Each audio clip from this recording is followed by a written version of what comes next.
আসসালামু আলাইকুম। দেশ বিদেশ টিভি থেকে হুসেন বলছি। আমার চ্যানেলে সবাইকে স্বাগত। ৫ আগস্টের পর চারিদিকে শুধু মামলা আর মামলা। শুধু মামলা নয়, হামলা। এবং এই যে মামলাগুলো, এগুলো বেশিরভাগ হচ্ছে মিথ্যা মামলা, ষড়যন্ত্রমূলক মামলা।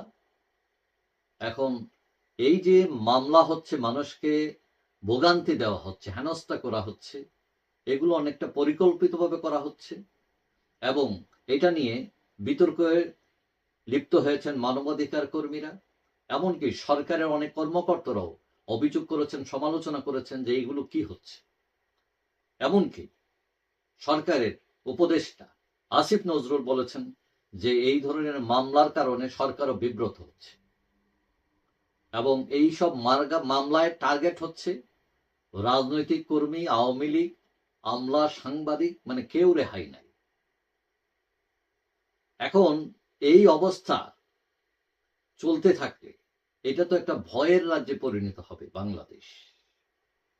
কিন্তু এখানে সরকারকে কি কিছু করণীয় নাই? তারা কি এরকম বসে থাকবে? দেখা গেল যিনি মামলা করেছেন বাদী চিনেন না আসামিকে। তাহলে এইটা কি আইসা ওই ফেরেস্তারা এইটা নাম ঢুকাইয়া দিল? কয়দিন আগে দেখলাম এক মামলায় ৫৩ জন সাবেক সচিব আসামি। এখন যিনি আসামি, যিনি মামলা করেছেন, তিনি এত এদেরকে চিনেনও না।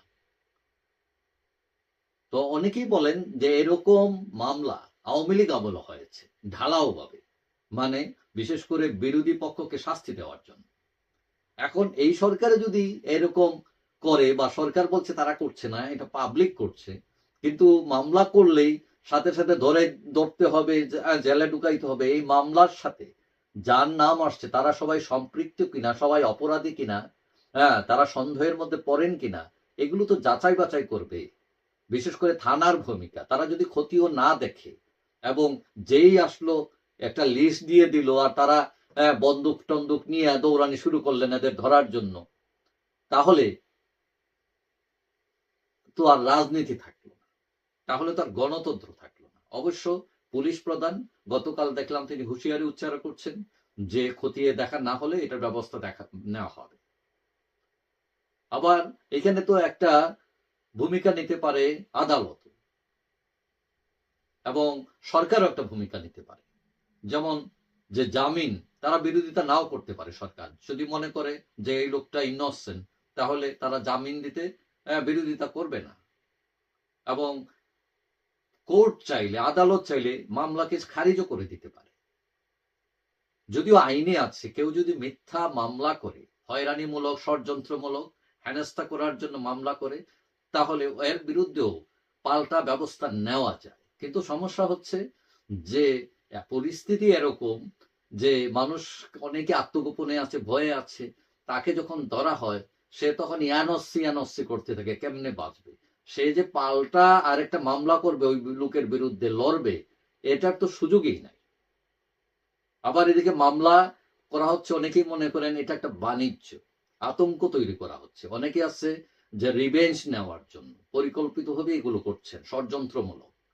আবার অনেকে ওই যে মামলা বাণিজ্য করে টাকা পয়সা নিয়ে আবার হয়তো তুলে ফেলতেছেন নাম, এবং এই বাণিজ্যের সাথে কোনো কোনো পুলিশ কর্মকর্তা জড়িত থাকতেন পারেন বলে অনেকেই সন্দেহ করছেন।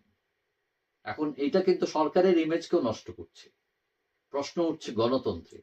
এখন এই যে বৈষম্য বিরোধী আন্দোলন হলো, এত ত্যাগ হলো, তার লাভটা কি হলো?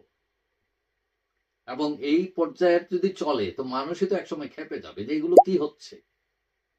এবং মানুষ বলতে পারে তাহলে তো আওয়ামী লীগ ভালো, তোমাদের আইনে লাভটা কি হলো? এখন সরকার যদি বলে না এখন আমাদের করার কি আছে, আমরা তো মামলা করছি না, এগুলো পাবলিক করছে না, সরকার এটা দায় এড়াতে পারে না। সরকারের প্রতিনিধি যারা যারা কাজ করছেন সরকারের হয়ে, তাদের দায়িত্ব আছে। এবং বিশেষ করে থানা যারা এইসব ডিল করছেন, তারাও যদি অন্যায় করেন, অবহেলা করেন, তাদের বিরুদ্ধে যদি তার ডিপার্টমেন্ট ব্যবস্থা নেয়।